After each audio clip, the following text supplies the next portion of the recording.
Әуесқой мансабында 308 жекпе-жек өткізіп, рекордты 300 жеңіске жеткен. Кәсіпқой мансабында 6-шы жекпе-жегінде WBO Global және де WBC Continental America белбеулеріне қол жеткізген. Кейін орта салмақтағы бүкіл әлемдік тармақта үлкен дәрежесі бар WBO чемпиондық белбеуін жеңіп алды.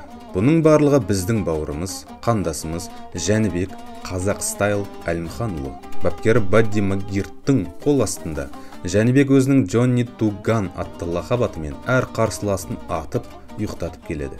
Бүгінгі видеомызда біз біраз қиыншылықтарды басынан өткізіп, берілмей әлемдік додада бокс жұлдыздарын қорқытып, үркітіп келе жатқан Жәнібек Әлімханұлы жайлы сөз қозғайтын боламыз. Ал осы видео басталмас бұрын міндетті түрде видеоға лайк басып, арнаға тіркеліп кетуді ұмытпаңыздар. Сонымен қатар, келесі видеода қай жауынгеріміз жайлы сөз қозғайық, комментарийге жазып кетіңіздер. Ал біз бастаймыз.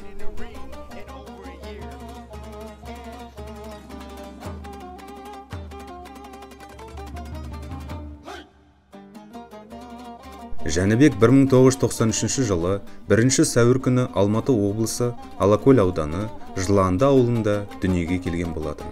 Орта жүз уақ руының тумасы.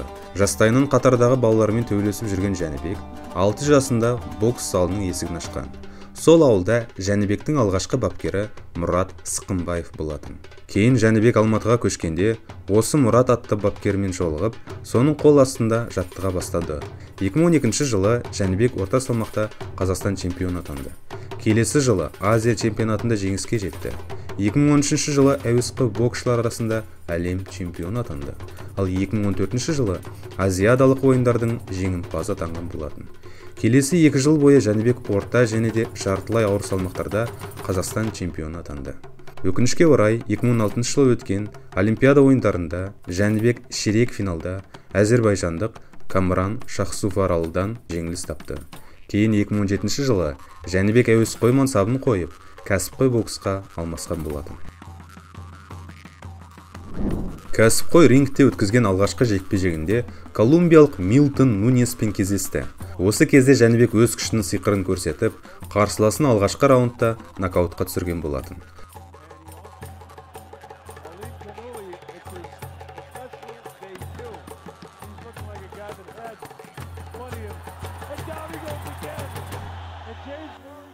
Дәл осылай Жәнібек кәсіпқой мансабындағы алғашқы жеңіске жетті. Өзінің ағасы Берік Сұлтанмен бірге Америкаға көшіп барған еді. Калифорнияда аты шыққан Бадди Магирттің қол астында жаттығып, чемпиондық белбеулерді аңдай бастады. Америкадағы алғашқы жекпе-жегінде Карлос Гальванмен кездесті. 6 раундқа созылған бокс кешінде Жәнібек төрешілердің шешімімен жеңіске жеткен болатын.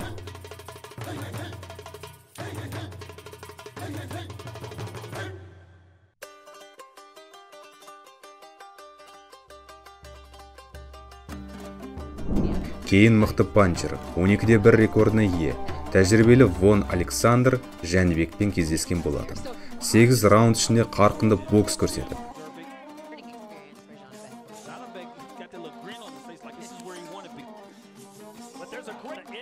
төрешілердің басымдылық шешімімен кезекті жеңісіне қол жеткізді.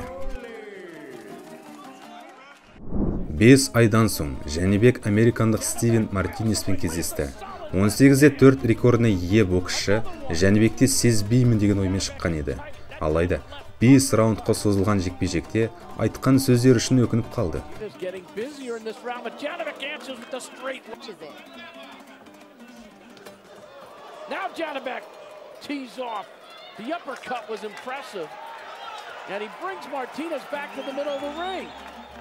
But he put it in there. Short uppercut, left hand.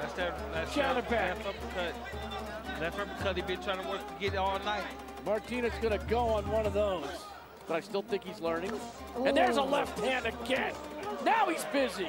Combination by Janibek. The corner is stopping the And fight. the corner is stopping the fight. Жәнібек 5-ші раундта қарсыласына дәл соққылар тастап, техникалық нокаутпен жеңіске жетті. 2019 жылдың 12 сәуірінде Жәнібек Кристиан Оливас атты мексикандық боксшымен кездесіп, сол кезде бос тұрған WBO Global және де WBC Continental Americas чемпиондық белбеулері үшін бокстасқан болатын. Берілген 10 раундтың барлығында Жәнібек қарсыластан басым түсіп, төрешілердің шешімімен чемпиондық белбеулерге қол жеткізді. Кейін 2019 жылдың соңында қос канадалық боксшыны 5 және 6 раундтарда нокаутқа түсіріп, қолында тұрған 2 чемпиондық белбеуді қорғап шықты. Janibek Alim Khanuli, despite that late cut over the left eye, a dominating performance. Another left hook, and McClellan is down for a second time in this fight.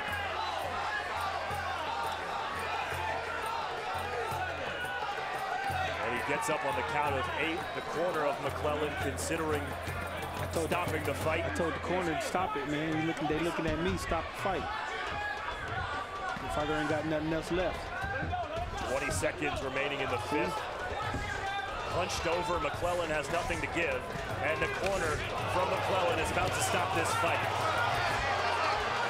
Left hooks, and Rudy Barragan, before the towel could get thrown in, stops the fight. Just seconds to go. 2020 жылдың соңында Жәнібек аргентиналық Гонсало Кориямен кездескен болатын. Сол кезде қарсыласын дәл соққымен ауыр нокаутқа түсіріп, регионалды WBO Global белбеуіне қол жеткізді. Oh, and there's a short right hand and a devastating knockdown. You haven't been in the ring in over a year. And Alim Khanuli set up his offense, punching in between. Like I said, he's great in transition. He's able to find offense in between the eye. Ал 2021 жылы 26-да 2 рекордына ие Роб Брантқа қарсы тұрды. Америкалық боксшы 30-ға жуық жекпе-жек өткізгенімен Жәнібекте қарсыласпен ешқашан кездеспеген болатын.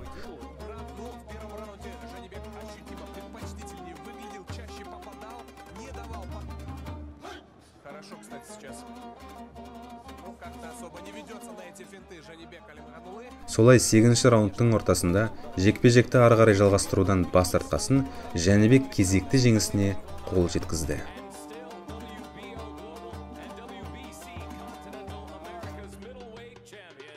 4 ай өткен соң Жәнібек тәжірибелік камерундық француз Хасан Эндам Энжикаммен кездесті. Кезінде Головкинге қиын жекпе-жек берген Хасан 8 раунд бойы Жәнібектен таяқ жеп жүрді.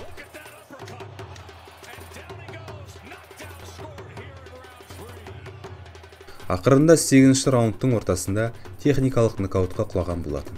Осы жеңістердің арқасында Жәнібек әлемдік рейтингтерде көтеріліп, WBO чемпиондық белбеуіне басты үміткер атанды.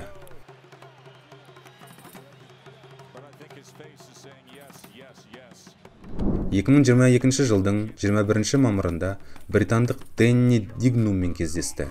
Осы жекпе-жекте WBO уақытша чемпиондық белбеуі орнатылған болатын. Жекпе-жек басталысымен Жәнібек өзінің не үшін шыққанын көрсетіп, қарсыласын ауыр соққылармен жазалап жүрді.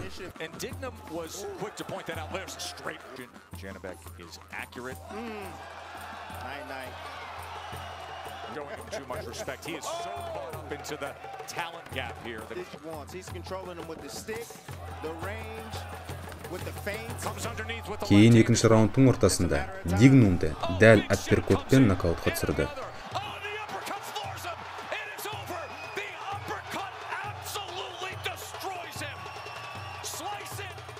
Дәл осылай Жәнібек Әлімханұлы орта салмақтағы WBO уақытша чемпионы атанды.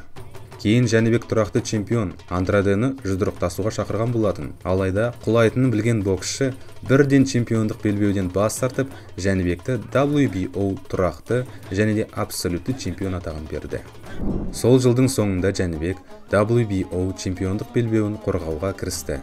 Алғашқы болып британдық тәжірибелі боксшы Дензел Бентли болатын. Осы боксшыға дайындық барысында Жәнібек ауыр жарақат алып, ұзақ уақыт бойы өзіне келе алмай жүрді.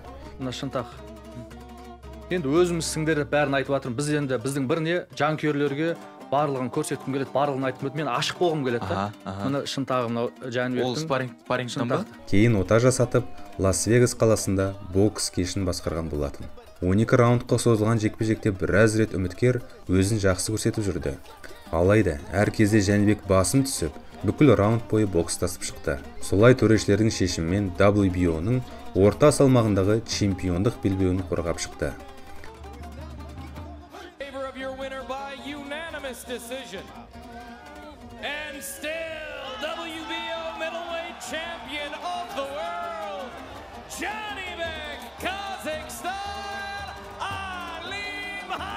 Бұдан соң әр боксшы Жәнібекпен жұдырықтасуға бас тартты. Джермал Чарло, Дэвид Бенавидес, Хайме Мунгия және де Канело Альварес Жәнібекпен бокстасқанша ақшаға толы мешоктарды ұрайын деп қазақ стайлдың жекпе-жекке шақыртуларынан бас тартты.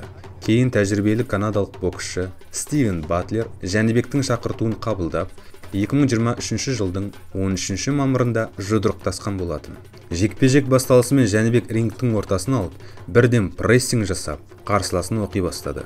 Келесі раундта Жәнібек толығымен қосылып, ауыр соққылармен Батлерді қатарынан 3 рет құлатып, кезекті жеңісіне жетті.